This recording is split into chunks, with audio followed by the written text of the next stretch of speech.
Hi everybody, Dean here with Earth Inspired, and one of our many goals at Earth Inspired is to foster environmental literacy among our communities. Now, what's environmental literacy, you might ask? That's a really great question, and I'm glad you asked it. So, an environmentally literate person is, but wait, do I have to read all that? This is dumb. I'm not reading all this. Look, here, basically in a nutshell, what environmental literacy is. An environmentally literate person is knowledgeable about their natural world and how it works, and they act using that knowledge. And that can start anywhere. It can start like when you wake up in the morning and get a glass of water. You ever think about where that water comes from? Don't tell me it comes from a tap or a faucet or a plastic bottle. I mean, where did it really come from? Did it come from a spring? Did it come from a river, a reservoir? Did a truck burn fossil fuels to deliver it to your house? And what are you going to do with that glass when you're done? You're going to wash it? What kind of soap are you going to use? And what are you going to do? Where's the water go when it goes down the drain? So many things go into just looking at a glass of water and drinking it. We can do an entire program on just the glass of water, but don't worry, we're not going to, well, at least not today. So instead, what I want to do is I want to talk about how if we look at one little thing, it can kind of reveal the interconnectedness of our world, and it helps us be knowledgeable about our interconnected world and how it works. Let me give you an example of how this might work. So environmental literacy can start right when you just walk out your front door and ask a simple question. What do I notice? I notice there's clouds out there. I wonder if it's going to rain. Oh, did you hear that? I heard a bird. I wonder what kind of birds those are. I wonder if they live around here. Do they nest around here? Oh, I feel the wind. Wonder what makes the wind. I smell some flowers. Oh, look, there's bees. Bees, no, I'm over this. Not into bees. No, no, no. So, how many of you feel that way about bees? Or maybe you know somebody that feels that way about bees. Yeah, being stung by a bee is no fun. It hurts. That's why bees are always represented as these mean, angry insects with stingers out to get somebody. And some people are super allergic to bees. Like if they get stung, it's a life-threatening situation. To them, bees are almost like flying rattlesnakes.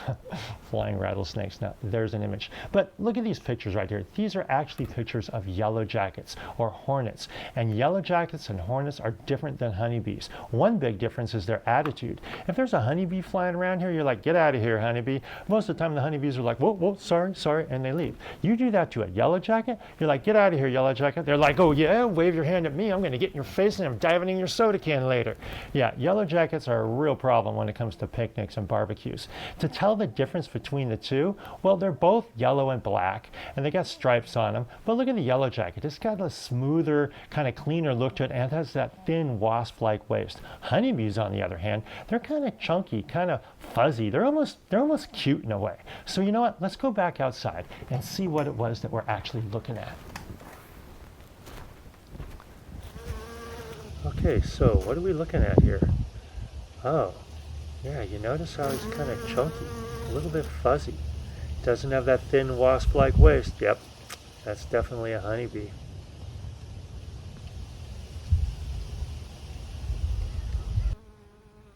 Oh, you see what these guys are doing?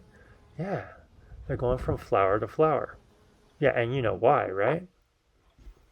So I don't know if you know this, but honeybees are strictly vegetarians, right?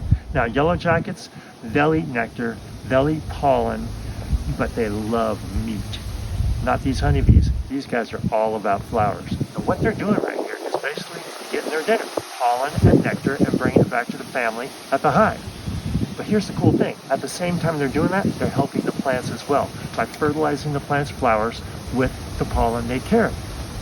So it's really cool. Bees get food, plants have babies, people get honey. It's a win-win. Everybody's happy. But wait, there's more. Yeah, honey. Honeybees create honey. You know how much honey they create? Over $300 million worth of honey in our country alone every year. But that's not the only thing that people get from honeybees. They get things like bee pollen and royal jelly and beeswax and propolis. In fact, some people even use bee venom. Yeah, bee venom. It's a thing. But the biggest benefit that bees provide for people are their efforts in pollination. Simply put, they allow plants to make fruits and vegetables and nuts and seeds and berries and things like that. Like over $15 billion worth of crop value in our country every year are provided by honeybees. Having honeybees is like having having flying dollar bills buzzing over our orchards and croplands. And what kind of plants need bees to reproduce? Well, there's over 250,000 different kind of plants that need bees to reproduce. But as far as crops, honeybees help things like kiwi fruit reproduce, and melons and squash and apples and mangoes and almonds and cherries and broccoli and apricots and plums and peaches and blueberries and raspberries and blackberries and avocados and... Avocados? Are you serious? Honeybees produce... You mean we'd have no guacamole without honeybees? Oh man, I really like honeybees right now. So how many of you might be thinking a little bit differently about our fuzzy, fuzzy little friends right here? Yeah, you might be thinking to yourself, I like bees. Honeybees are cool. Can I help bees? Do they even need my help? Well, the answer to those questions are yes and yes.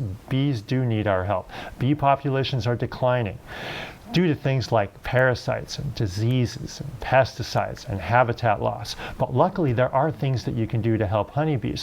One is if you're in charge of planting the plants around where you live, look at this. Look at that one place right there. That's just boring.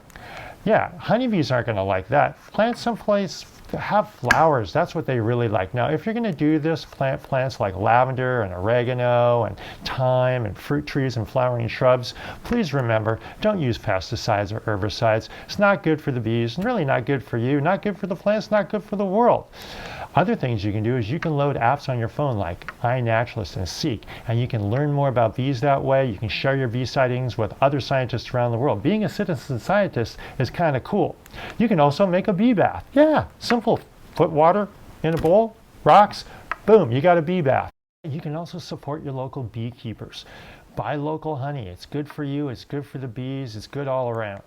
And maybe you're kind of interested in bees now. Maybe you want to have hives on your land, or maybe you want to become a beekeeper. If you are, there's all sorts of organizations and associations nationally, locally, that'll be happy to help you get involved with bees or beekeeping.